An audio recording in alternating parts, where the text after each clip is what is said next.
क्या आपने कभी महसूस किया है कि कोई जगह ऐसी होती है जहाँ जाते ही मन घबरा जाता है, या कभी अचानक बिना वजह डर लगने लगता है। लोग कहते हैं यहाँ आत्मा भटकती है, लेकिन सवाल ये है, आत्मा भटकती क्यों है? क्या सच में अधूरी इच्छाएं आत्मा को बांध लेती हैं? आज के इस वीडियो में हम बात करेंगे मौत के बाद आत्मा की यात्रा, अधूरी इच्छाओं के रहस्य और उन सच्चाइयों की जिन्हें जानने के बाद आपकी सोच बदल जाएगी। वीडियो को अंत तक देखना, क्योंकि आखिरी हिस्सा सबसे ज़्यादा चौंकाने वाला है। हम सब जानते हैं शरीर नश्वर है, लेकिन आत्मा अमर है।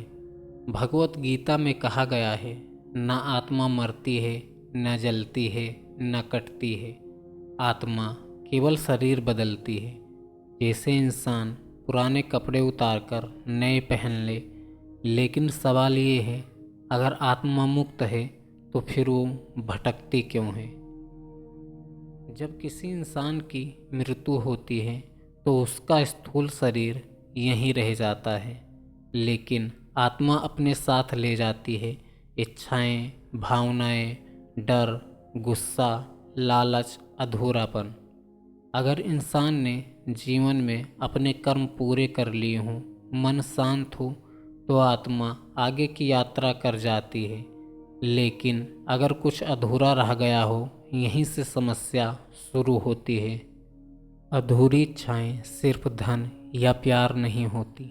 जैसे किसी से आखिरी बार बात नहीं कर पाए, बदला लेने की आग, अपमान का दर्द, बच्चों की चिंता, अधूरा प्रेम, जिंदगी का मकसद पूरा न होना।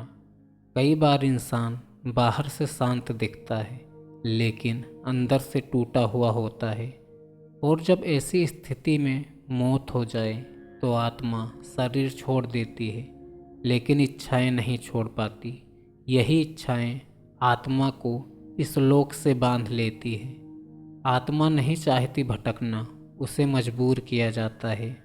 जब आत्मा समझ नहीं पाती कि मेरा शरीर तो चला गया, लेकिन मैं अभी भी क्यों यहीं हूँ, तब वो उन्हीं जगहों पर जाती है जहाँ उसका दर्द जुड़ा था, जहाँ उसका अपमान हुआ, जहाँ उसका प्रेम था, जहाँ उसका जीवन रुका था।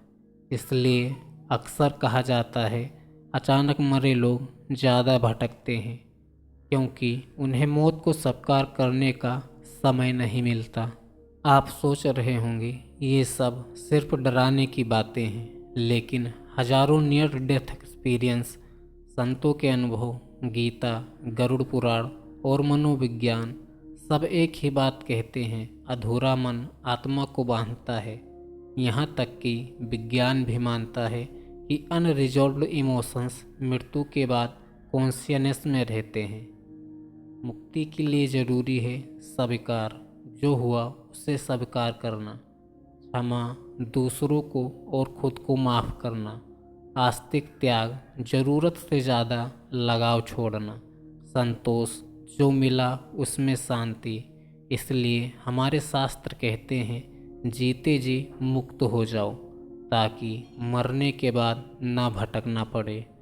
सबसे डरावनी बातें ये नहीं है कि आत्मा भटकती है। सबसे डरावनी बातें ये हैं कि हम सब अभी भी जीते जी भटक रहे हैं, अधूरी इच्छाओं में, तुलनाओं में, गुस्से में, लालच में। अगर आज भी हम नहीं जागे तो कल आत्मा को भी चैन नहीं मिलेगा। अगर ये वीडियो आपके दिल तक पहुंचा है तो इसे लाइक ज़रूर करें, कमेंट में लिखें, मैं मुक्त होना चाहता हूं। और ऐसे ही रहस्यमयी और सच्चाई से भरे वीडियो के लिए चैनल को सब्सक्राइब करना ना भूलें।